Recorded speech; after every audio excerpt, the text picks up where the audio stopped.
A very very good evening to everyone. सभी बच्चे connect हो जाएं बेटा। आज हमारा लेक्चर नंबर 5 होने वाला है ना भाई। किसके लिए? अल्कोहल फिनॉल्स ईथर्स का आज हम लोग लेक्चर नंबर 5 स्टार्ट करने वाले हैं। देखिए बेटा, हम लोग जो अब मैं आपको स्क्रीन के ऊपर लेके चलता हूँ, हम लोग डिस्कस कर लेते हैं एक बारी के लिए कि हम लोग ऑलरेडी क्या क्या पढ़ चुके हैं। फिर उसके आगे हम लोग आज से कंटिन्यू करते हैं।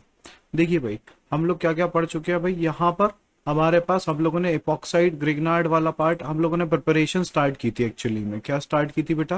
प्रिपरेशन। उस प्रिपरेशन में मैंने आपको बता चुका हूँ मैं आपको कितने तरीके से बचा।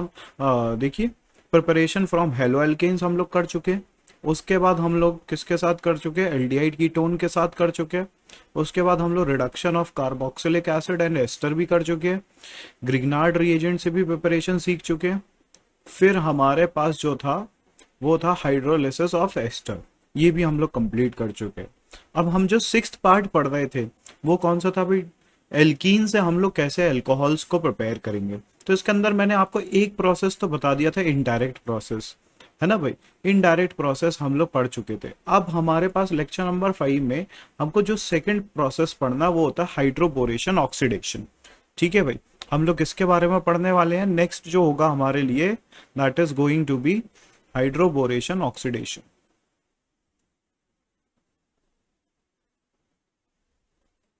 हाइड्रोबोरेशन ऑक्सीडेशन ये बहुत ही इंपॉर्टेंट रिएक्शन है बेटा, है ना भाई। सभी बच्चे इसे याद रखेंगे। हाइड्रोबोरेशन ऑक्सीडेशन रिएक्शन बोल लो या फिर रिडक्शन बोल लो, एक ही बात है। ठीक है भाई। इसके अंदर क्या करने वाले हम लोग, देखिए, इसके अंदर हमें एक एल्कीन गिवन होगी बेटा। क्या गिवन होगी?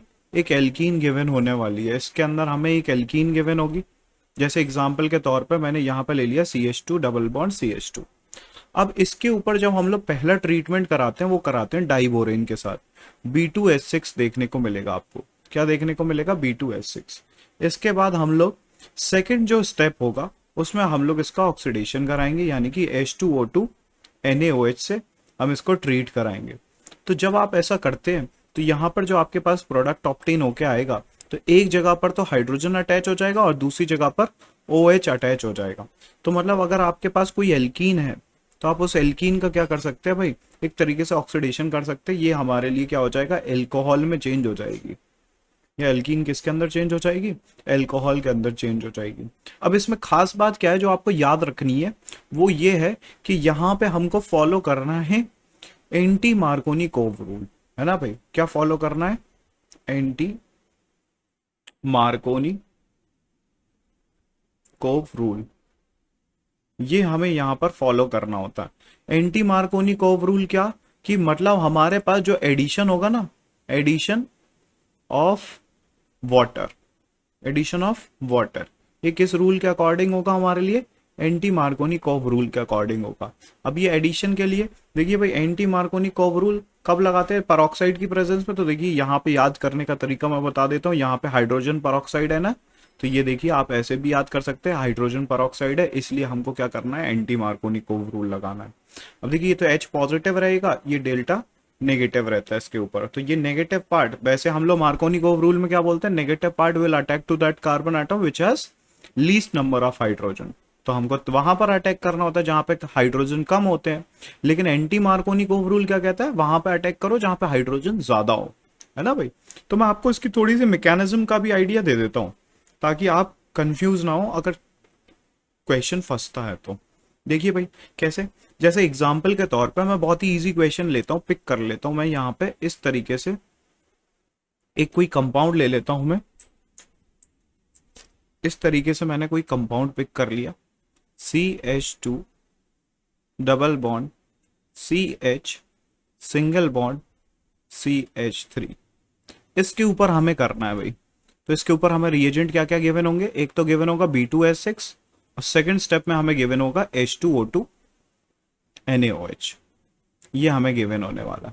तो इसका प्रोडक्ट आपसे पूछा गया, तो आप इसमें कुछ नहीं करना है, आपको सिर्फ वाटर को ऐड करना है। H पॉजिटिव होता है और क्या होता है? OH नेगेटिव होता है ना भाई। तो इस तरीके से आपको नेगेटिव पार्ट को कहाँ जोड़ना है? जहां पे हाइड्रोजन ज्यादा हो, है ना भाई, एल्कीन के उस वाले कार्बन पे जहां पे हाइड्रोजन क्या हो ज्यादा। तो अब आप देखिए इधर पे तो 2 हाइड्रोजन है, उधर पे एक ही हाइड्रोजन है। तो एल्कीन में किस वाले कार्बन पे हम लोग जोड़ने वाले हैं बताइए, इस वाले कार्बन पे जोड़ेंगे ना। तो हमारे पास क्या आ जाएगा CH2, यहां पर तो हम OH को जोड़ देंगे, और जहां पे हाइड्रोजन कम है वहां पे H को जोड़ देंगे, तो ये H जोड़ दिया हमने, और फिर ये क्या हो जाएगा CH3। तो ये हमारे लिए फाइनल प्रोडक्ट आ जाएगा। ठीक है भाई, इसी के बेसिस पे मैं आपको कुछ क्वेश्चन देता हूं, आप उसको सॉल्व करने की कोशिश कीजिए। जैसे मैंने आपको एक क्वेश्चन दिया, ये जैसे यहां पर हमारे पास एक तरीके से इस तरीके से एक कंपाउंड गिवन था और इसके ऊपर सेम रिएजेंट लिखा हुआ था, जो कि अब देखिए यहाँ पे B2S6 ये तो डाइमर के फॉर्म में, सिंपली आपको BH3 भी लिख के दे सकता है, ये मोनोमर यूनिट के फॉर्म में गिवन है ना भाई, BH3। अब देखिए सेकंड स्टेप में आपको फिर से वही गिवन है, H2O2 OH माइनस, इस तरीके से लिखा हुआ है। तो आपको कंफ्यूज नहीं होना, सेम ही चीज है हमारे लिए। अब क्या होगा, यहाँ पे भी वाटर का एडिशन होगा, H और OH ऐड होने वाला है, H positive OH negative. OH negative को कहाँ ऐड करना है, एल्कीन के उस कार्बन सेंटर पे जहां पे हाइड्रोजन भाई ज्यादा है। तो देखिए इस वाले सेंटर पे हाइड्रोजन ज्यादा रहे होंगे एज कम्पेयर टू ईयर, क्योंकि यहाँ पे तो हमारे लिए एल्कीन, यहाँ पे तो हाइड्रोजन है ही नहीं, तो यहाँ पे तो हमारे पास एक हाइड्रोजन तो रहा होगा एटलीस्ट। तो यहाँ पे नेगेटिव पार्ट, मतलब OH नेगेटिव कहाँ पे अटैक करेगा, जहां पे हाइड्रोजन ज्यादा होंगे। तो फिर हमारे पास क्या होने वाला है, इस तरीके से आप समझ लीजिए कि यहां पर हमारे पास हाइड्रोजन अटैच हो जाएगा और इस वाली पोजीशन पे क्या आ जाएगा, OH आ जाएगा। ठीक है भाई, बहुत इजी होता है इस तरीके से क्वेश्चन सॉल्व करना, है ना भाई। अब मैं आपको इसके जो डिटेल वाले एग्जाम्पल है वो मैं आपको नेम्ड रिएक्शन की सीरीज में कराऊंगा बेटा। ठीक है, इसमें आपको जो डिटेल वाले पार्ट मिलेंगे वो मैं आपको नेम्ड रिएक्शन की सीरीज में कंप्लीट करा दूंगा। ठीक है, और बहुत ही तगड़े तगड़े क्वेश्चन भी आपको सॉल्व करा दूंगा। इसकी मैकेनिज्म भी हम लोग वहीं पर सीखेंगे नेम्ड रिएक्शन की सीरीज में। अभी जो हमारे पास सेकंड मेथड है वो होता है ऑक्सीमर्क्यूरेशन डीमर्क्यूरेशन। देखिए मैं बताता हूं, जो हमें नेक्स्ट सीखना है दैट इज ऑक्सीमर्क्यूरेशन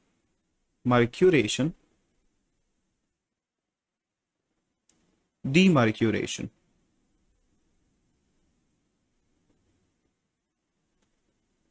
ठीक है भाई, ऑक्सीमर्क्यूरेशन डीमर्क्यूरेशन रिएक्शन। इस रिएक्शन में क्या होता है, पहले तो हमारे पास ऑक्सीमर्क्यूरेशन होगा, उसके बाद फॉलोड बाय डीमर्क्यूरेशन होगा। मैं आपको रिएजेंट्स भी बता देता हूं। ऑक्सीमर्क्यूरेशन के लिए हमारे पास मरकरी का कोई सॉल्ट गिवन होगा। एग्जाम्पल के तौर पे आपको देखिए भाई इस तरीके से गिवन होगा HgOAc होल ट्वाइस, इसके साथ में आपको गिवन होगा एक एसिडिक कंडीशन, यानी कि H2SO4 गिवन होगा और साथ में H2O भी गिवन होगा। तो ऑक्सीमर्क्यूरेशन कराने के लिए हमें इतना रिएजेंट रिक्वायर्ड होगा। फिर डीमर्क्यूरेशन कराएंगे हम लोग, मतलब मरकरी को रिमूव करेंगे, तो वहां पर आपको सिंपली कोई भी रिड्यूसिंग एजेंट गिवन होगा, जैसे कि NaBH4 गिवन होगा। इस तरीके से आपको गिवन होगा ऑक्सीमर्क्यूरेशन डीमर्क्यूरेशन का ये रिएजेंट होगा। मतलब फर्स्ट स्टेप में हमें ऑक्सीमर्क्यूरेशन कराना है और सेकंड स्टेप में डीमर्क्यूरेशन कराना है। तो इस तरीके से हमारे पास क्या होगा भाई, ऑक्सीमर्क्यूरेशन और डीमर्क्यूरेशन होने वाला है। मैं आपको बताता हूं कैसे। यहां पर आपको जो बात याद रखनी है, यहां पे हमारे लिए फॉलो होता है मार्कोनी कोव रूल। कौन सा रूल फॉलो होगा, मार्कोनी कोव रूल फॉलो होगा। मतलब यहां पे जब वाटर को हम लोग ऐड करेंगे, मतलब H पॉजिटिव होता है और OH नेगेटिव होता है ना भाई, तो इसमें जो हमारे पास नेगेटिव पार्ट होगा ना भाई, वो किसके अकॉर्डिंग, मतलब वाटर का जो एडिशन होगा वो किसके अकॉर्डिंग होगा, एडिशन ऑफ वाटर किसके अकॉर्डिंग होने वाला है ना भाई, मार्कोनी कोव रूल के अकॉर्डिंग। मतलब जो नेगेटिव पार्ट है वो वहां पे जाके अटैक करेगा जहां पे हाइड्रोजन कम होंगे। और देखिए ऊपर हम लोग क्या पढ़ के आए, हाइड्रोबोरेशन ऑक्सीडेशन, वहां पे हमने वहां अटैक किया था जहां पे हाइड्रोजन ज्यादा थे। यहाँ पे हमें कहाँ अटैच करना है, जहां पे हाइड्रोजन कम होंगे। ठीक है भाई, एग्जाम्पल के तौर पे मैं आपको एक आध क्वेश्चन करवा देता हूँ तो उससे आपको आइडिया हो जाएगा। पहले तो आप इसके लिए एक बेसिक रिएक्शन देख लीजिए। बेसिक रिएक्शन बताऊं मैं तो वो कैसे होती है हमारे लिए, इस तरीके से समझिए कि जैसे हमारे पास कोई एल्कीन गिवन है, इस तरीके से मैंने कोई जनरल एल्कीन ले ली।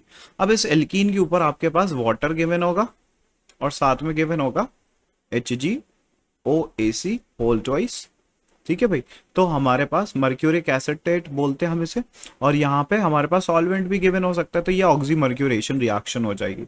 ऑक्सीमर्क्यूरेशन में आपको याद रखना है बेटा कि यहाँ पे हमारे पास क्या हो जाएगा, एक सेंटर पे तो OH अटैच हो जाएगा और दूसरे सेंटर पे क्या अटैच हो जाएगा, मरकरी अटैच हो जाएगा, HgOAc अटैच हो जाएगा, HgOAc अटैच हो जाएगा। ठीक है भाई, ये ऑक्सीमर्क्यूरेशन का प्रोडक्ट है। अब इसके साथ ही हम लोग आगे, ये तो हमारे पास ऑक्सीमर्क्यूरेशन, फिर हम इसका डीमर्क्यूरेशन कराएंगे। डीमर्क्यूरेशन के लिए कौन सा रिएजेंट यूज करते हैं, NaBH4 इस्तेमाल करते हैं, है ना भाई। तो NaBH4 का इस्तेमाल करेंगे तो क्या हो जाएगा, यहाँ पे हमारे पास OH रहेगा और यहाँ पे क्या हो जाएगा भाई, कार्बन के साथ में H आ जाएगा।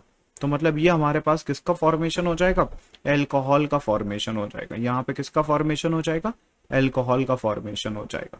तो और ये आपने इनिशियली क्या ली थी, एल्कीन ली थी, तो एल्कीन से आपने क्या बना लिया, एल्कोहल बना लिया। तो यहाँ पे कौन सा स्टेप है, ये वाला जो स्टेप था इसको बोलते हैं ऑक्सीमर्क्यूरेशन, ऑक्सीमर्क्यूरेशन, ऑक्सीमर्क्यूरेशन। और ये वाला जो स्टेप है इसे बोलेंगे डीमर्क्यूरेशन।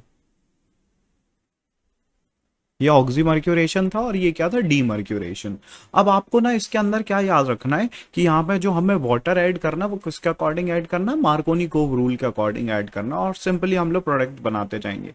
भाई क्वेश्चन कॉम्प्लिकेटेड तब होंगे जब एग्जामिनर स्टीरियो को इन्वॉल्व कराएगा। वैसे मोस्ट प्रोबेबली आपको इतना डिटेल में पढ़ने की जरूरत नहीं है। देखिए ये पहला स्टेप ऑक्सीमर्क्यूरेशन था और दूसरा स्टेप डीमर्क्यूरेशन था। यहाँ से HgOAc को हमने रिमूव किया है, पहले हमने उसे ऐड किया था, अब उसको रिमूव किया है। ठीक है भाई, अब मैं आपको एक आध क्वेश्चन करवा देता हूँ। जैसे बहुत ही सिंपल सा क्वेश्चन लेते हैं हम लोग। यहाँ पे क्या ले लेते हैं भाई, CH3CH डबल बॉन्ड CH2, और यहाँ पर मैंने आपको पहले स्टेप में गिवन है हमारे पास HgOAc होल ट्वाइस, और साथ में गिवन है H2O H पॉजिटिव।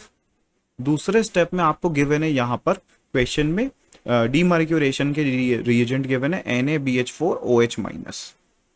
ठीक है भाई, तो आपसे यहाँ पर फाइनल प्रोडक्ट पूछ लिया गया, तो आपको कुछ नहीं करना है, बस यहाँ पे आपको याद रखना है कि हमें वाटर का एडिशन करना है। एल्कीन के ऊपर किसका एडिशन करना है, वाटर का एडिशन करना है। तो कैसे, नेगेटिव पार्ट कहाँ पे जोड़ेंगे, जहां पे हाइड्रोजन कम होंगे भाई। तो यहाँ पे हाइड्रोजन कम है तो बीच वाले पार्ट पे OH को जोड़ देंगे हम लोग, सॉरी। तो यहाँ पे क्या हो जाएगा, कार्बन हाइड्रोजन, और यहाँ पर क्या अटैच हो जाएगा, OH अटैच हो जाएगा। और ये हाइड्रोजन जो है ना, ये कहाँ पे अटैच हो जाएगा, जहाँ पे उस वाले कार्बन सेंटर पे जहाँ पे हाइड्रोजन ज्यादा होंगे। तो फिर यहाँ पर क्या हो जाएगा, CH2, और यहाँ पर क्या अटैच हो जाएगा, हाइड्रोजन। तो ये एक तरीके से 2 डिग्री अल्कोहल बन रहा है। क्या बन रहा है, 2 डिग्री अल्कोहल का फॉर्मेशन हो रहा है। ये किसकी मदद से हो रहा है, ऑक्सीमर्क्यूरेशन डीमर्क्यूरेशन की मदद से। अब देखिए, अगर मैं आपको एक और क्वेश्चन देता हूँ, आप उसमें सॉल्व करने की कोशिश कीजिए। देखिए ये क्वेश्चन गिवन है आपको, क्वेश्चन गिवन है आपको इस तरीके से, बिल्कुल सेम टू सेम अभी मैंने आपको कराया था, वहां पे हाइड्रोबोरेशन ऑक्सीडेशन कराया था। अब मैं यहाँ पे ऑक्सीमर्क्यूरेशन डीमर्क्यूरेशन कराना चाहता हूँ। ठीक है भाई, यहाँ पे H2O SO4 H2O गिवन आएगा, और सेकंड स्टेप में आपको डीमर्क्यूरेशन के लिए NaBH4 गिवन है। तो फिर बताइए यहाँ पे प्रोडक्ट क्या बन जाएगा, फिर से वही काम करना है हमें। इस वाले कार्बन सेंटर पे देखो, इस वाले कार्बन सेंटर पे देखो, जहां पे हाइड्रोजन कम होगा वहां पे OH नेगेटिव अटैक करेगा। तो मतलब OH नेगेटिव को कहाँ जोड़ देना, इधर पे। तो मतलब हमारे पास फाइनल प्रोडक्ट क्या आ जाने वाला है, कुछ इस तरीके से आ जाएगा।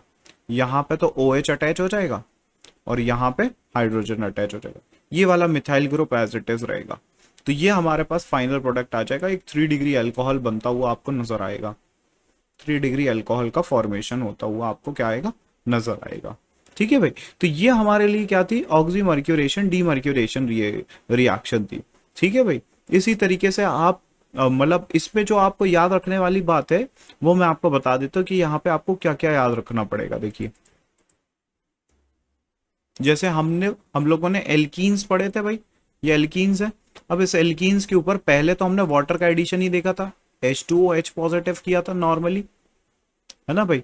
और दूसरे स्टेप में हम लोगों ने क्या देखा है भाई, दूसरी जो रिएक्शन देखी है वो देखिए B2H6 के साथ में, और इधर पे हम लोगों ने H2O2 NaOH भी डाला था, H2O2 OH माइनस। और तीसरी जो रिएक्शन देखी हम लोगों ने वो कौन सी थी, ऑक्सीमर्क्यूरेशन डीमर्क्यूरेशन। यानी कि जो तीसरी रिएक्शन थी हमारे पास उसमें क्या हो रहा था, HgOAc होल ट्वाइस, और यहाँ पे H2O H2SO4 गिवन था, और सेकंड स्टेप में यहाँ पे क्या गिवन था बेटा, यहाँ पे हमें गिवन था इसके साथ NaBH4। तो देखिए ये वाली रिएक्शन कौन सी है, ये तो हमारे लिए नॉर्मल एडिशन ऑफ वाटर है, एडिशन ऑफ वाटर है। और ये वाली रिएक्शन कौन सी है, हाइड्रोबोरेशन ऑक्सीडेशन रिएक्शन है, इसको बोलते हैं OMDM, ऑक्सीमर्क्यूरेशन डीमर्क्यूरेशन। शॉर्ट में मैंने इसको ऐसे लिख दिया, हाइड्रोबोरेशन ऑक्सीडेशन है, HBO रिएक्शन है, और ये वाली कौन सी रिएक्शन है, ऑक्सीमर्क्यूरेशन डीमर्क्यूरेशन वाली रिएक्शन। और यहाँ पे क्या हो रहा है, एडिशन ऑफ वाटर हो रहा है। तो आपको यहाँ पे जो बात याद रखनी है कि तीनों जगह पे वाटर का एडिशन हो रहा है, लेकिन किस वाली जगह पे किस प्रोसेस से हो रहा है। मतलब अगर हमारे पास नॉर्मली हम लोग वाटर को ऐड करते हैं तो यहाँ पे आपको लगाना है मार्कोनी-कोव रूल। कौन सा रूल लगाना है, मार्कोनी-कोव रूल को अप्लाई करना है, ये बात याद रखेंगे। जब हाइड्रोबोरेशन ऑक्सीडेशन हो रहा है तब वहां पे एंटी मार्कोनी-कोव रूल लगाना है, एंटी मार्कोनी-कोव रूल लगाना है। ये सब हम लोग देख लेंगे बेटा कि ऐसा हो क्यों रहा है, रीजन मैं आपको नेम रिएक्शन के चैप्टर में पढ़ा दूंगा, ठीक है भाई। जब मैं आपको सारी नेम रिएक्शन पढ़ाऊंगा तो उसमें मैं आपको इसकी मैकेनिज्म भी पढ़ाऊंगा और उसके बेस्ड क्वेश्चन भी सॉल्व कराऊंगा, ठीक है। OMDM में क्या हो रहा है, ऑक्सीमर्क्यूरेशन डीमर्क्यूरेशन में नॉर्मली हम लोग मार्कोनी-कोव रूल के अकॉर्डिंग ऐड कर रहे हैं, मार्कोनी-कोव रूल अप्लाई करना है, ठीक है भाई। तो ये तीनों चीजें आपको याद होनी चाहिए। ये आप चार्ट अपने नोटबुक के अंदर बना सकते हैं भाई, नोट्स के अंदर बना सकते हैं, ठीक है भाई। इसके बाद हम लोग आते हैं नेक्स्ट के ऊपर, जो होता है हमारे लिए, अब देखिए हम लोग नेक्स्ट जो सीखने वाले हैं फ्रॉम प्राइमरी अमीन्स से, है ना भाई। जो हमारे पास नेक्स्ट होने वाला है वो क्या होता है, फ्रॉम प्राइमरी अमीन्स, मतलब एल्कोहल्स को हम लोग प्रिपेयर करेंगे कहाँ से, from aliphatic primary amines, primary amines. ये बहुत इंपॉर्टेंट हो जाता है बेटा। यहाँ पे आपको जो बात ध्यान देनी है वो क्या देनी है कि यहाँ पे अमीन्स होनी चाहिए, और वो कैसी होनी चाहिए, एलिफेटिक होनी चाहिए और प्राइमरी होनी चाहिए। सेकेंडरी अमीन्स से कुछ और बनेगा, टर्शरी अमीन से कुछ और बनेगा, ठीक है बेटा। तो यहाँ पे हमारे पास प्राइमरी एलिफेटिक अमीन्स होनी चाहिए, मतलब हमारे पास RNH2 होना चाहिए। सिंपली क्या होना चाहिए, RNH2। जब ये होगा और इसकी रिएक्शन हम लोग किससे कराएंगे, HNO2 के साथ कराएंगे, है ना भाई, HNO2 के साथ। ये क्या होता है हमारे लिए, इसको बोलते हैं हम लोग नाइट्रस एसिड, इसको क्या बोलते हैं, नाइट्रस एसिड, ठीक है भाई। तो क्या हो जाएगा, आप यहाँ पे नोटिस करोगे हमारे पास यहाँ पे HNO2 के साथ जब आप इसकी रिएक्शन कराओगे तो यहाँ पे एल्कोहल बन जाएगा। क्या बन जाएगा बेटा, एल्कोहल का फॉर्मेशन हो जाएगा, है ना भाई। यहाँ पे ROH बन जाएगा, ROH का फॉर्मेशन हो जाता है, और यहाँ पे जो गैस निकलती है वो होती है N2 गैस, और साथ में वाटर भी क्या हो जाता है, रिलीज हो जाता है। मैं आपको एक सिंपल ट्रिक बताता हूँ कि जिससे आप इसका एडिशन कर सकते हैं। देखिए यहाँ पे आपको कुछ नहीं करना है, बस आपको जो हमारे पास अमीन है उसको इस तरीके से लिख लेना, RCH2 सिंगल बॉन्ड NH2, इस तरीके से लिख लीजिए। और उसके बाद क्या करना है, आपको होनो लिखना है ना भाई। इसी को मैं होनो के तौर पर भी लिख सकता हूँ, HONO, इस तरीके से लिख सकता हूँ। तो आपको यहाँ पे सिंपली वही लिख देना, HONO, इस तरीके से। अब देखिए यहाँ पे क्लीवेज कराएंगे हम लोग, ये वाला पार्ट अलग कर देंगे, ये वाला पार्ट अलग कर देंगे। तो देखिए हमारे पास क्लीवेज होने के बाद क्या बन जाएगा, सिंपली RCH2OH बन जाएगा, और यहाँ पे क्या हो जाएगा, नाइट्रोजन गैस बाहर निकल जाएगी, और यहाँ पे क्या होगा, वाटर मॉलिक्यूल बाहर निकल जाएगा, ठीक है भाई। अब यहाँ पे जो आपको याद रखना पड़ेगा कि ये होनो को आपको प्रिपेयर करके दे सकता है भाई, प्रिपेयर करवा सकता है आपसे। कैसे, ये डायरेक्टली HONO गिवन नहीं होगा आपको, तो यहाँ पे आपको वो बनवाएगा आपसे। कैसे बनवाएंगे, एग्जामिनर यहाँ पे आपको गिवन होगा इसके लिए कि आप ऐसा कीजिए, यहाँ पे आप NaNO2 की रिएक्शन कर दीजिए डाइल्यूट HCl के साथ, डाइल्यूट HCl के साथ। तो NaNO2 जब डाइल्यूट HCl के साथ रिएक्शन करता है तो वहां पे किसका प्रोडक्शन होता है बेटा, नाइट्रस एसिड का प्रोडक्शन होगा। किसका प्रोडक्शन होगा, नाइट्रस एसिड का प्रोडक्शन होगा। और यहाँ पे आप जो बात याद रखेंगे, ये जो नाइट्रस एसिड है ना हमारे लिए, है ना भाई। या ये हम लोगों ने कहाँ पे यूज किया था भाई, याद होगा आपको, जब हम लोगों ने यहाँ पे डाई एजोटाइजेशन रिएक्शन पढ़ी थी, है ना भाई। तो डाई एजोटाइजेशन रिएक्शन में हम लोगों ने इसका इस्तेमाल भी किया था। अब देखिए यहाँ पे टेम्परेचर भी गिवन हो सकता है 0 to 5 डिग्री सेल्सियस, बिल्कुल सेम टू सेम जैसे डाइएजोटाइजेशन रिएक्शन में हम लोगों ने प्रिपेयर किया था ना डाइजोनियम सॉल्ट, उसी तरीके से यहाँ पे। लेकिन वहां पे हमारे पास एरोमेटिक कंपाउंड्स थे, एरोमेटिक अमीन्स थी, एनालीन्स थी। लेकिन यहाँ पर हम लोगों ने किसका इस्तेमाल किया है, एलिफेटिक प्राइमरी अमीन की रिएक्शन की है। तो ये क्या था हमारे लिए भाई, प्रिपरेशन थी, मेथड्स ऑफ प्रिपरेशन थी। अब इसके बाद जो आता है ना हमारे लिए टॉपिक, वो होता है हमारे लिए इंपॉर्टेंट टॉपिक, जिसको हम लोग बोलते हैं प्रॉपर्टीज ऑफ एल्कोहल्स। तो प्रॉपर्टीज ऑफ एल्कोहल हम लोग डिस्कस करने से पहले मैं आपको थोड़ा सा ना किसके बारे में बताना चाहता हूं कि भाई प्रॉपर्टीज से पहले हमारे पास जो इंपॉर्टेंट टॉपिक है वो है एल्कोहल के अंदर एक तरीके से कितने टाइप की रिएक्शन हमें ऑब्जर्व होंगी, है ना भाई। वो हम लोग एक बार डिस्कस कर लेते हैं। तो मैं आपको बताता हूं कि यहाँ पे हमारे पास जो एल्कोहल होता है उसके अंदर OH ग्रुप होता है, उसके अंदर OH ग्रुप होता है। तो वो 3 तरीके से रिएक्शन दिखा सकता है ना भाई। तो जो हम लोग नेक्स्ट टॉपिक स्टार्ट करने जा रहे हैं वो कौन सा होगा, properties of alcohols, chemical properties of alcohols, है ना भाई। तो जो हम लोग नेक्स्ट टॉपिक स्टार्ट करने जा रहे हैं उसकी हेडिंग लिख लेंगे हम लोग, केमिकल प्रॉपर्टीज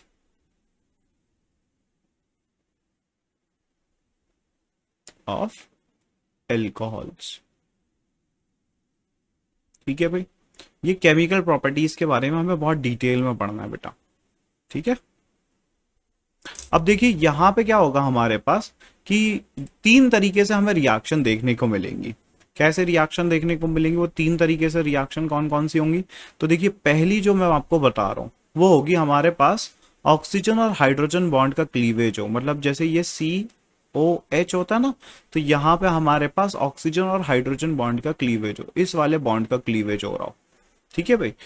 फिर दूसरी जो हमें रिएक्शन ऑब्जर्व होगी वो होगी हमारे पास कार्बन और ऑक्सीजन बॉन्ड का क्लीवेज हो, इस तरीके से हमारे पास ये कार्बन और ऑक्सीजन का बॉन्ड क्लीव करे, तो ये वाली रिएक्शन हम लोग देखेंगे। और तीसरी जो होगी हमारे लिए, वहां पे एल्काइल और हाइड्रोक्सिल ग्रुप दोनों ही इन्वॉल्व होंगे, ठीक है भाई। वहां पे एल्काइल और हाइड्रोक्सिल ग्रुप दोनों के दोनों ही इन्वॉल्व होने वाले हैं, मतलब एक तरीके से यहाँ पे हम लोग लिख सकते हैं कि both reaction involving both alkyl and hydroxyl group, alkyl and hydroxyl group। और ऊपर हम लोग क्या लिख सकते हैं, reaction involving cleavage of carbon oxygen bond. और यहां पर हम लोग क्या लिख सकते हैं, reaction involving cleavage of oxygen hydrogen bond. ये हमको डिस्कस करना है बेटा, है ना भाई। तो ये तीनों की तीनों चीजें हम लोग को डिस्कस करनी है। मैं आपको बताता हूं कि यहाँ पे हमारे पास जो एल्कोहल्स होते हैं वो न्यूक्लियोफाइल की तरह भी बिहेव कर सकते हैं, है ना भाई, और वो इलेक्ट्रोफाइल की तरह भी बिहेव कर सकते हैं।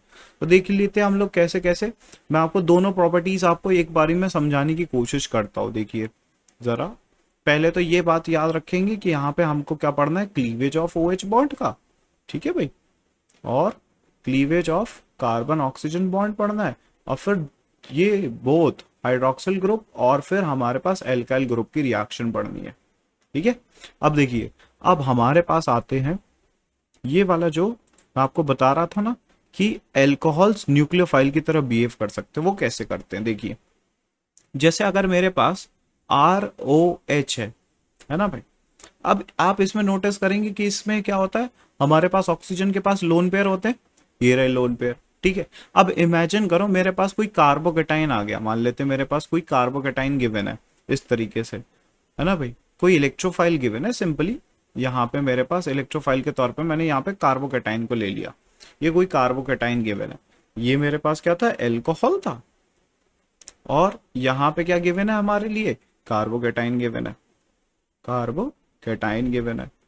तो आप इसमें नोटिस करो कि ये किसकी तरह बिहेव कर सकता है, न्यूक्लियोफाइल की तरह बिहेव कर सकता है। कैसे? अब देखिए एल्कोहल के पास इलेक्ट्रॉन डेंसिटी है ना, ये वाली इलेक्ट्रॉन डेंसिटी है, तो ये इसको डोनेट कर सकता है ना इस तरीके से।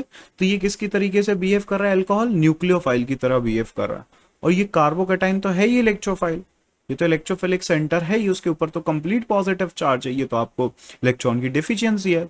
तो एल्कोहल, अब देखिए यहाँ पे जो बनने वाला कंपाउंड होगा वो कैसा दिखाई देगा आपको, यहाँ पे आर होगा, ओ होगा, एच होगा। अब इसने ना अपना एक लोन पे डोनेट कर दिया इस वाले कार्बन सेंटर को, इस कार्बोकैटाइन को, तो इसके ऊपर 3 बॉन्ड तो एज इट इज। अब देखिए ये पॉजिटिव चार्ज किसके ऊपर आ गया होगा, इस ऑक्सीजन के ऊपर आ गया होगा, है ना भाई। अब क्या हो जाएगा, यहां से ना ये H पॉजिटिव लीव कर सकता है, ये H पॉजिटिव क्या हो सकता है, लीव कर सकता है। तो फिर यहां से क्या हो जाएगा हमारे पास आर ओ, और ये फिर इस तरीके से हमारे पास रिएक्शन देखने को मिलेगी, इस तरीके से हमारे पास रिएक्शन देखने को मिलेगी, H पॉजिटिव बाहर निकल गया। ठीक है भाई। तो ये वाली रिएक्शन में आपने देखा कि हमारे पास जो अल्कोहल है वो किसकी तरह बिहेव कर सकता है, न्यूक्लियोफाइल की तरह बिहेव कर सकता है। तो मैं यहां पे लिख देता हूं OH, ROH can behave like nucleophile, nucleophile की तरह वो कैसा बिहेव, वो बिहेव कैसा कर सकता है, न्यूक्लियोफाइल की तरह बिहेव कर सकता है। तो ये पहली प्रॉपर्टी हम लोगों ने सीख ली। ठीक है भाई। तो ये इसके बाद मैं आपको बता दूं ये इलेक्ट्रोफाइल की तरह भी बिहेव कर सकता है, बस वो डिपेंड करता है कि आप वहां पे एसिडिक कंडीशन रखिए। जैसे अगर मैंने क्या किया यहाँ पे ना, अब मेरे पास फिर से ये ROH था, ठीक है भाई। अब इस ROH के सामने अब मैंने क्या किया, कोई एसिड डाल दिया, मान लेते जनरली मैंने H पॉजिटिव का सोर्स डाल दिया, कुछ भी H पॉजिटिव है। तो क्या होगा, सबसे पहले तो ये इसके जो लोन पेयर होंगे वो जाके इसको कैप्चर कर लेंगे। तो ये कैप्चर कर लिया इसने, क्या बन जाएगा ROH, और यहां पर क्या हो जाएगा, पॉजिटिव चार्ज आ जाएगा। अब क्या होगा, अब मैं यहाँ पे जो कार्बन है उसको डिपिक्ट करके दिखाऊंगा। अब यहाँ पे क्या होगा, यहाँ पे हमारे पास एक तरीके से ये इलेक्ट्रोफाइल की तरह भी बिहेव कर सकता है। अब इलेक्ट्रोफाइल की तरह कैसे बिहेव करेगा, एग्जाम्पल के तौर पे अब मैं आपको बताता हूँ। जैसे हमारे पास ये यहाँ पे मैं ले लेता हूँ इस तरीके से CH2, और यहाँ पर ले लिया OH2 पॉजिटिव, और यहां पर मेरे पास क्या है, R ग्रुप है। ठीक है, इसमें से मैंने एक कार्बन को डिपिक्ट कर दिया यहाँ पे। अब क्या होगा, अब यहाँ पर मान लेते कोई मेरे पास न्यूक्लियोफाइल आया, जैसे Br नेगेटिव आया, तो Br नेगेटिव जाके इस वाले कार्बन सेंटर पर अटैक कर सकता है और ये वाटर मॉलिक्यूल लीव कर सकता है। तो देखिए ये तो हमारे लिए किसकी तरह बिहेव कर रहा है, Br नेगेटिव, न्यूक्लियोफाइल की तरह बिहेव कर रहा है। और ये किसकी तरह बिहेव कर रहा है, इलेक्ट्रोफाइल की तरह बिहेव कर रहा है, इलेक्ट्रोफिलिक सेंटर की तरह बिहेव कर रहा है। तो यहाँ पे बनने वाला कंपाउंड आपको कैसा नजर आएगा, यहाँ पर Br आ जाएगा, CH2 रहेगा, और यहाँ पर R आ जाएगा, प्लस H2O बन के बाहर निकल जाएगा। तो ये हमारे लिए इलेक्ट्रोफाइल की तरह भी बिहेव कर सकता है ना भाई। तो मैंने आपको क्या बताया सेकंड पॉइंट में कि ROH can behave like electrophile, तो वो इलेक्ट्रोफाइल की तरह भी बिहेव कर सकता है।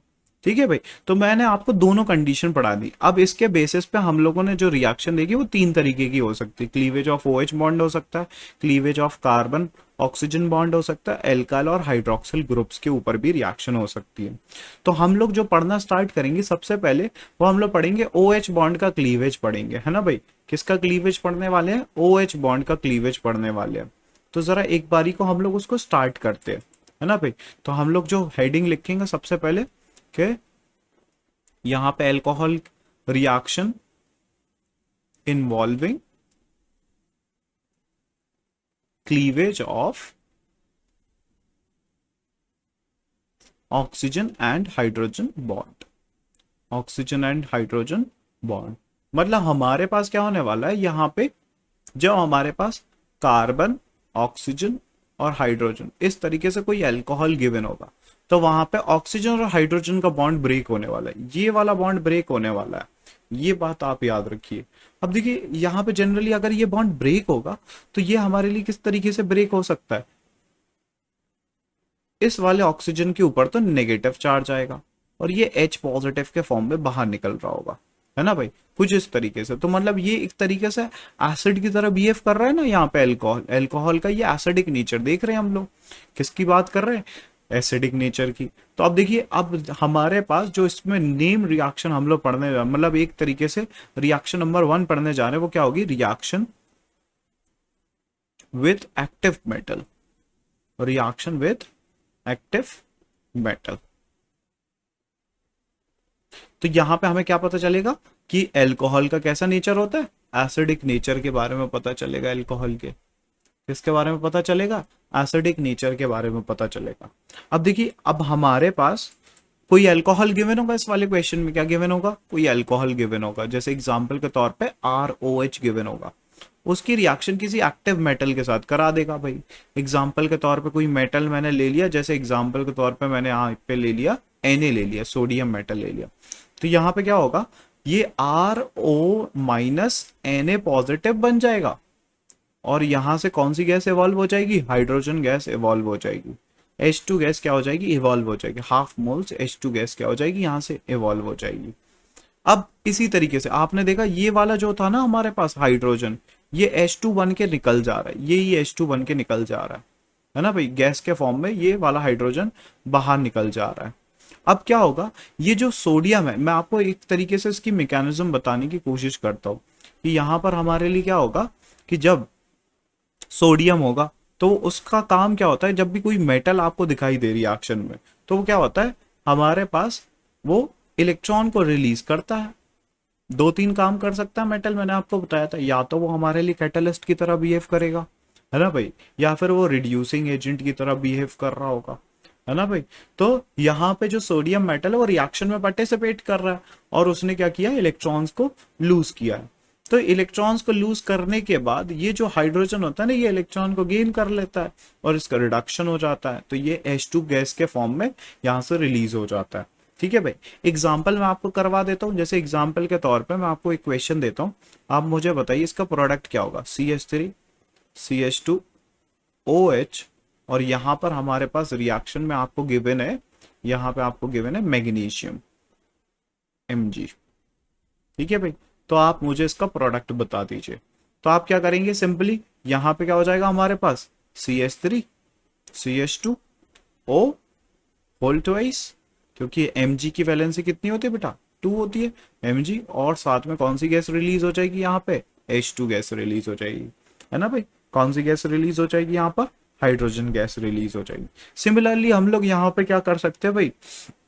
एल्यूमिनियम के साथ भी यूज कर सकते हैं। मतलब हमारे पास जो मेटल रहने वाले हैं ना, वो आप याद कर लीजिए कौन कौन से रहेंगे। एक्टिव मेटल होने चाहिए, रिएक्टिव मेटल्स कौन कौन से होंगे? सोडियम हो गया, पोटेशियम हो गया, है ना भाई, मैग्नीशियम हो गया, एल्यूमिनियम हो गया। ये सारे मेटल हम लोग इस्तेमाल कर सकते हैं यहाँ पे। ठीक है भाई, तो यहाँ से एसिडिक नेचर हमें पता चलेगा कि अल्कोहल का एसिडिक नेचर, क्योंकि वो कंपाउंड जो H पॉजिटिव आयंस को रिलीज कर देते हैं उन्हीं को तो हम लोग क्या बोलते हैं? एसिड बोलते हैं। यहाँ पे आपने नोटिस किया ये H पॉजिटिव आयन रिलीज कर रहा है। एसिड क्या होते हैं भाई? आपने 10th क्लास में रिएक्शन पढ़ी होगी कि हमारे पास एसिड कौन से कंपाउंड होते हैं? जो H पॉजिटिव आयंस को रिलीज करते हैं। तो सिमिलरली आप देखिए, ये कार्बन और ऑक्सीजन का जो बॉन्ड है यही क्लीव कर रहा है, और यहाँ से H पॉजिटिव रिलीज हो रहा है। तो मतलब ये एसिड की तरह बिहेव कर रहा है। और ये हमें किस में पता चला? कि यहाँ पे रिएक्शन इन्वॉल्विंग OH बॉन्ड जब हम पढ़ रहे थे, तो हमें पता चला कि जब एक्टिव मेटल्स के साथ में रिएक्शन होगी, है ना भाई, तो वहां पे हाइड्रोजन गैस क्या होती है? इवॉल्व होती है। वहां पे क्या होगी? हाइड्रोजन गैस क्या होने वाली है? इवॉल्व होने वाली है। अब आगे बढ़ते हैं हम लोग इसके आगे। अब इसके आगे जो हमारे पास होगा भाई, यहाँ पे आप थोड़ा सा कंपैरिजन भी कर सकते हैं कि अगर मैं आपसे पूछूं कि जैसे हमारे पास एसिडिक स्ट्रेंथ का कंपैरिजन करें, एसिडिक स्ट्रेंथ का कंपैरिजन करें, ठीक है भाई, एसिडिक स्ट्रेंथ का कंपैरिजन करते हैं। मतलब किसके लिए? प्राइमरी अल्कोहल के लिए। फॉर एग्जांपल यहाँ पे आपको गिवन है CH3 CH2 OH, second compound आपको गिवन है यहाँ पर CH3 CH CH3 OH, और थर्ड कंपाउंड आपको गिवन है CH3 C CH3 CH3 OH।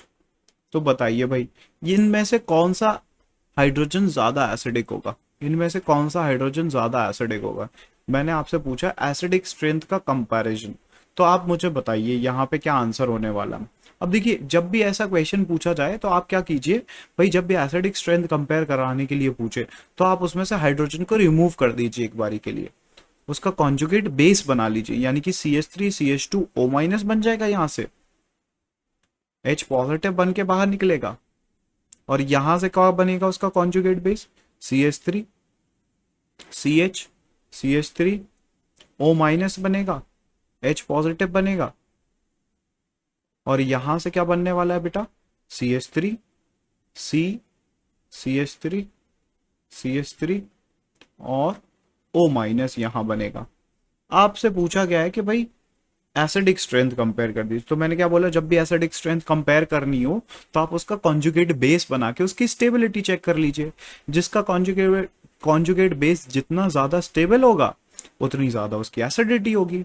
मतलब मैंने क्या बोला, यहाँ पे आपको क्या देखना है कि हमारे पास जब भी आपको एसिडिक स्ट्रेंथ कंपेयर करनी हो, है ना भाई, तो आप क्या कीजिए, उसमें उसका बना लीजिए कॉन्जुगेट बेस। क्या बना लीजिए, कॉन्जुगेट बेस बना लीजिए, ठीक है भाई। H पॉजिटिव रिलीज हो जाएगा। अब देखिए ये जो कॉन्जुगेट बेस होगा, अगर ये स्टेबल होगा, अगर कॉन्जुगेट बेस कैसा होगा, स्टेबल होगा, इसकी स्टेबिलिटी हाई होगी, तो इसका एसिडिक नेचर भी तो बढ़ जाएगा ना, या एसिडिक, क्योंकि वो कॉन्जुगेट बेस अगर स्टेबल होगा तो वो जल्दी से फॉर्म होना चाहेगा, तो मतलब H पॉजिटिव जल्दी से रिलीज होंगे, तो उसकी एसिडिक स्ट्रेंथ भी क्या हो जाएगी, इंक्रीज हो जाएगी। तो मैंने क्या बोला, acidic strength, acidic strength directly proportional होती है किसके, stability of conjugate base, stability of conjugate base, ये बात आप याद रखिए, है ना भाई, स्टेबिलिटी ऑफ कॉन्जुगेट बेस। अब देखिए यहां पे जो आप हमने क्या किया है, कॉन्जुगेट बेस बना लिए सारे के सारे, क्या बना लिए, कॉन्जुगेट बेस बना लिए। अब यहां पे हमको कंपेयर करना है कि कौन ज्यादा स्टेबल होगा। तो देखिए यहां पे क्या होगा, ये O के ऊपर नेगेटिव चार्ज है, यहाँ पे ऑक्सीजन, सभी में ऑक्सीजन के ऊपर नेगेटिव चार्ज है, oxygen being an electronegative element, ठीक है। अब क्या होगा, आप यहाँ पे नोटिस करोगे, यहाँ पे मिथाइल ग्रुप लगा हुआ है, एक मिथाइल लगा हुआ, यहाँ पे दो मिथाइल लगे हुए हैं, ये दो मिथाइल लगे हुए हैं, यहाँ पे तीन तीन मिथाइल लगे हुए हैं, ये देखिए तीन तीन मिथाइल ग्रुप लगे हुए हैं। तो यहाँ पे क्या होगा, मिथाइल ग्रुप हमारे लिए कौन सा इफेक्ट लगाते हैं सर, एक तो हाइपर कॉन्जुगेशन लगा सकते हैं, लेकिन हाइपर कॉन्जुगेशन के लिए बगल में पॉजिटिव चार्ज होना चाहिए, तो ऐसा तो कुछ है ही नहीं। तो यहाँ पे ये मिथाइल ग्रुप कौन सा इफेक्ट लगा रहे होंगे, प्लस आई इफेक्ट लगा रहे होंगे बेटा, कौन सा इफेक्ट लगा रहे होंगे, प्लस आई। तो यहाँ से प्लस आई इफेक्ट लग रहा है। अब यहाँ तो दो दो मिथाइल ग्रुप है, तो दो दो बार प्लस आई इफेक्ट लग रहा है, और यहाँ पे दो दो बार प्लस आई इफेक्ट लग रहा है ना भाई। तो यहाँ पे दो दो बार प्लस आई इफेक्ट लग रहा है, तीन तीन बार लग रहा है इस वाले में, 3 डिग्री वाले में। तो ये सब डोनेट कर रहे हैं ना, इस वाले कार्बन पे इलेक्ट्रॉन डेंसिटी इंक्रीज होती जा रही है, और ये वाला कार्बन फिर फाइनली किसको डोनेट करने वाला है, इस ऑक्सीजन को। तो इस ऑक्सीजन के ऊपर इलेक्ट्रॉन डेंसिटी भर भर जा रही है, मतलब थर्ड, ये जो है ना हमारे पास, ये जब 3 डिग्री वाला हमारे पास आयन बना है, तो इसके ऊपर आप देखिए यहाँ पे क्या हो रहा है, ये छोटू सा हमारे पास साइज का एटम है, और उसके ऊपर इतनी सारी इलेक्ट्रॉन डेंसिटी भर भर के आ रही है, तो ये तो अनस्टेबल हो जाएगा, अनस्टेबल हो जाएगा, नहीं हो जाएगा। तो आपको क्या पता चला कि जब हमारे पास प्लस आई इफेक्ट लग रहा है, कौन सा इफेक्ट लग रहा है, प्लस आई इफेक्ट लग रहा है तीन तीन जगह से, तो वो क्या कर रहे हैं, इस नेगेटिव चार्ज को डिस्टेबलाइज कर रहे हैं, नेगेटिव चार्ज को क्या कर रहे हैं, डिस्टेबलाइज कर रहे हैं। तो फिर हमारे पास स्टेबल कौन सा हो गया, जहां पे एक ही मिथाइल लगा हुआ है, वो क्या हो रहा है भाई, इजीली डोनेट कर पा रहा है ना भाई, वो क्या कर रहा है, मतलब सॉरी, यहाँ पे डोनेट तो कर रहा है, लेकिन कम कम यहाँ पे हमारे पास स्टेबिलिटी, मतलब जो ऑक्सीजन के ऊपर नेगेटिव चार्ज है भाई, वो ज्यादा अनस्टेबल नहीं हो रहा है। एक ही बार ही तो प्लस आई लग रहा है, यहाँ तो दो दो बार लग रहा है, और यहाँ तो तीन तीन बार लग रहा है। तो सबसे ज्यादा कम स्टेबल कौन सा हो गया, ये वाला, है ना भाई। स्टेबिलिटी का अगर हम लोग ऑर्डर निकालते हैं, किसका ऑर्डर निकालते हैं, स्टेबिलिटी का, तो स्टेबिलिटी के ऑर्डर में आप क्या बोलेंगे कि सर हमारे पास जो फर्स्ट वाला है ना वो ज्यादा स्टेबल है, फिर कौन सा है सेकंड वाला, और फिर कौन सा है थर्ड वाला। थर्ड वाला क्यों अनस्टेबल हो रहा है इतना ज्यादा, क्योंकि वहां पे प्लस आई इफेक्ट भर भर के लग रहा है, और भर भर के लग रहा है तो फिर वो सिग्मा बॉन्ड के थ्रू इलेक्ट्रॉन डेंसिटी शिफ्ट कर रहे हैं इस वाले कार्बन सेंटर पे, और ये वाला कार्बन सेंटर आगे ऑक्सीजन को शिफ्ट कर रहा है। तो देखो एक ही सेंटर के ऊपर उसके ऊपर ऑलरेडी नेगेटिव चार्ज था और पुश की जा रही है इलेक्ट्रॉन डेंसिटी, तो फिर क्या हो जाएगा, रिपल्शन बढ़ेगा नहीं बढ़ेगा, इलेक्ट्रॉनिक रिपल्शन इंक्रीज हो रहे होंगे, तो फिर वहां पे क्या हो जाएगा, हमारे लिए अनस्टेबल हो जाएगा। तो अब आप बताइए कि यहाँ पे एसिडिक का स्ट्रेंथ क्या हो जाएगी। एसिडिक स्ट्रेंथ की अगर हम लोग बात करें, यहाँ पे किसकी बात करते, एसिडिक स्ट्रेंथ की बात करते, एसिडिक स्ट्रेंथ की बात करते, तो फिर क्या हो जाएगा हमारे लिए 1 डिग्री वाला सबसे अच्छा एल्कोहल है ना भाई, एसिडिक होगा। फिर कौन सा होगा, 2 डिग्री वाला होगा। फिर कौन सा होगा बेटा, 2 डिग्री वाला होने वाला है। और फिर कौन सा होगा हमारे लिए, 3 डिग्री वाला होगा। तो यहाँ पे अगर मैं एसिडिक स्ट्रेंथ आपको लिखाऊं, एसिडिक स्ट्रेंथ आप लिखें, एसिडिक स्ट्रेंथ, तो फिर वो क्या हो जाएगा हमारे लिए, 1 डिग्री वाला एल्कोहल सबसे जल्दी से ज्यादा एसिडिक होगा। फिर कौन सा होगा, 2 डिग्री वाला होगा। और उससे भी कम कौन सा होगा, 3 डिग्री वाला। ठीक है भाई, तो ये हमारे पास ऑर्डर आ जाएगा, एसिडिक स्ट्रेंथ ऑफ एल्कोहल का ऑर्डर। ये वाला ऑर्डर हमारे लिए बहुत ही ज्यादा इंपॉर्टेंट होता है एसिडिक स्ट्रेंथ का।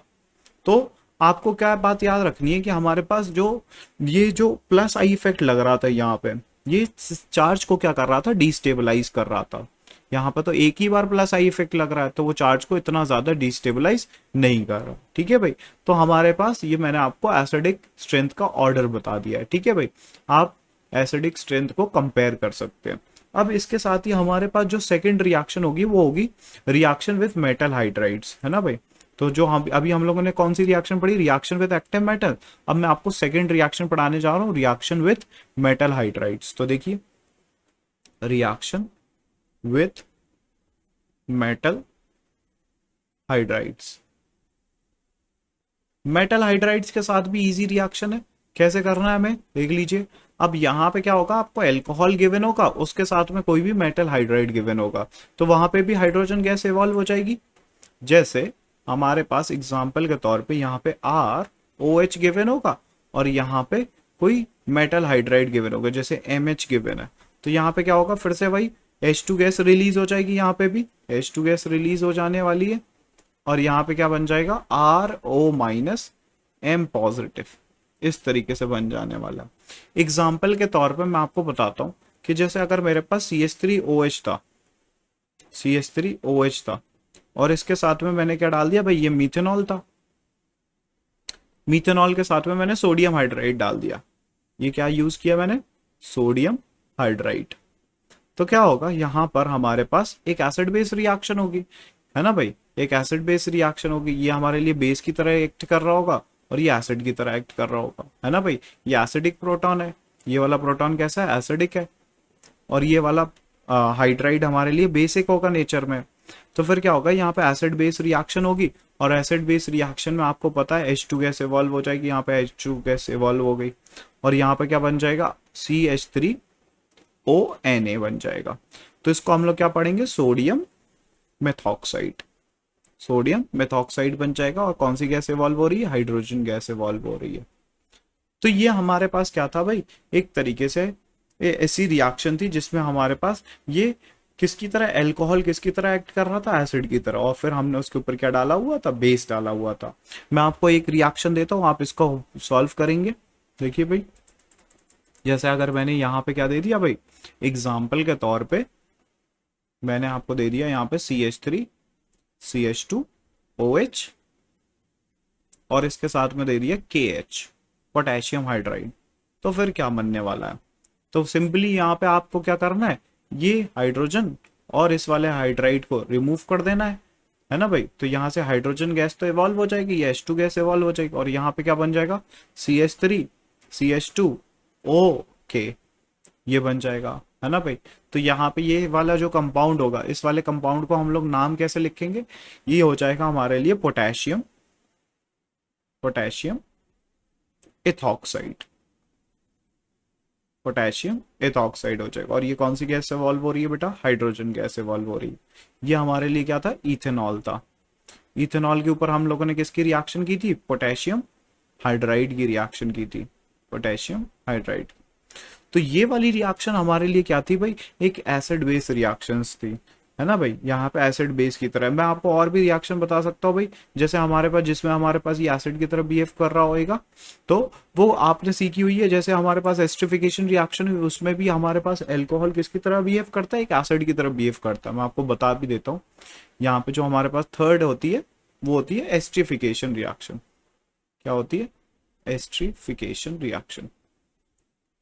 एस्टरिफिकेशन रिएक्शन, इसके अंदर क्या होता है हमारे पास, एक तो कार्बोक्सिलिक एसिड होगा, मतलब RCOOH होगा, और एक हमारे पास अल्कोहल होगा, HOR-। और इसकी रिएक्शन हम लोग एसिडिक मीडियम में कराएंगे। किस मीडियम में कराते हैं? एसिडिक मीडियम में। तो फिर यहाँ पे क्या होने वाला है हमारे पास, ये जो है ना, ये इसका OH, देखिए भाई, इसका OH रिमूव हो जाएगा और इसका H रिमूव हो जाएगा। इस तरीके से हमारे पास ये रिमूव हो जाते हैं, वाटर मॉलिक्यूल क्या हो जाएगा? रिमूव हो जाएगा। तो यहाँ पे क्या आ जाएगा हमारे पास, आप नोटिस करेंगे RC_O और R-, है ना भाई। तो ये देखिए एसिड अल्कोहल यहाँ पे किसकी तरह बिहेव कर रहा है? एक तरीके से हमारे पास एसिड की तरह बिहेव कर रहा है ना। और यहाँ पे देखिए ये एसिड है, लेकिन इसके पास प्रोटॉन होना चाहिए, तो देखिए इसके पास भी एसिडिक प्रोटॉन है, इसके पास भी। तो यहाँ पे अल्कोहल किसकी तरह बिहेव कर रहा है? एसिड की तरह बिहेव करता है। एसिडिक मीडियम में ये वाली रिएक्शन होती है, the reaction between carboxylic acid and alcohol to produce ester, है ना भाई, and water, it is called as esterification reaction. तो फिर यहीं पे हमारे पास एस्टरिफिकेशन रिएक्शन भी हो रही है। एग्जाम्पल के तौर पे मैं आपको एक आध क्वेश्चन करवाता हूँ, तो वो आप सॉल्व करके देखेंगे। जैसे हमारे पास CH3 C_O_OH है, और यहाँ पर आपको गिवन है, मान लेते हैं हमारे पास मीथेनॉल गिवन है, HOCH3। देखिए अभी तो मैं अरेंज करके दे रहा हूँ आपको इस तरीके से, एग्जाम में आपको ऐसा नहीं मिलेगा, हो सकता है घुमा फिरा के लिख के दे, तो आपको ढूंढना पड़ेगा फिर वहां पे, है ना भाई। तो जब आप ढूंढेंगे तभी आप उसका आंसर निकाल पाएंगे, ठीक है भाई। और इसके साथ में एसिडिक मीडियम गिवन है, यानी कि यहाँ पे मैंने लिख दिया, मान लेते कॉन्सेंट्रेटेड H2SO4। अब आपसे प्रोडक्ट पूछ लिया, P प्रोडक्ट बताइए भाई कौन सा प्रोडक्ट होगा। तो फिर आपको कुछ नहीं करना पड़ा, सिंपली यहाँ से इसका एसिड का OH निकालिए और इस अल्कोहल का क्या निकाल दीजिए? H निकाल दीजिए। तो यहाँ पे जो बनने वाला प्रोडक्ट होगा वो कैसा दिखाई देगा? CH3, ये तो एज इट इज रहेगा। यहाँ पे C_O था, ये एज इट इज रहेगा। ये वाटर निकल गया, फिर ये OCH3 था कनेक्टेड, तो उसको कनेक्ट कर देंगे, OCH3 ये कनेक्ट कर दिया, और साथ में क्या बाहर निकल गया? वाटर। तो ये हमारे पास एस्टरिफिकेशन रिएक्शन थी, ठीक है भाई। इस तरीके से हम लोग पता लगा सकते हैं। अब इसके साथ ही हमारे पास और भी रिएक्शन होती है जिनमें हमारे पास ये किसकी तरह बिहेव कर सकता है? एसिड की तरह बिहेव कर सकता है। वो हम लोग नेक्स्ट क्लास में देखेंगे बेटा, है ना भाई। आज के लिए मैं लेक्चर यहीं पे खत्म कर रहा हूँ। Thank you everyone. ये था हमारे लिए लेक्चर नंबर 5। अब हम लोग मिलेंगे लेक्चर नंबर 6 में, तो उसमें भी मैं आपको थोड़ी बहुत और रिएक्शन पढ़ाऊंगा। जैसे मैं आपको ग्रिग्नार्ड के साथ भी बता दूंगा कि ग्रिग्नार्ड के साथ रिएक्शन होती है, तो वहां पे भी ये जो OH बॉन्ड होता है इसी का ही क्लीवेज होता है। फिर उसके बाद हम लोग असाइल क्लोराइड के साथ भी देखेंगे, एसिड एनहाइड्राइड के साथ भी देखेंगे। फिर फाइनली हम लोग इसके बाद कार्बन और ऑक्सीजन बॉन्ड के साथ देखेंगे, ठीक है भाई। Thank you to everyone, happy learning. Like share subscribe कर दीजिए बेटा अगर आपको ये पसंद आ रही है सीरीज। तो मैं आपको नेम्ड रिएक्शन की सीरीज हो सकता है स्टार्ट करूंगा, उससे पहले मैं कोशिश करूंगा GOC वाला चैप्टर मैं आपको कंप्लीट करा दूं यूट्यूब पर, ठीक है भाई। तो कोशिश करेंगे हम लोग GOC वाला चैप्टर कंप्लीट कर ले, उसके साथ ही आगे बढ़ेंगे। चलिए, thank you everyone, happy learning.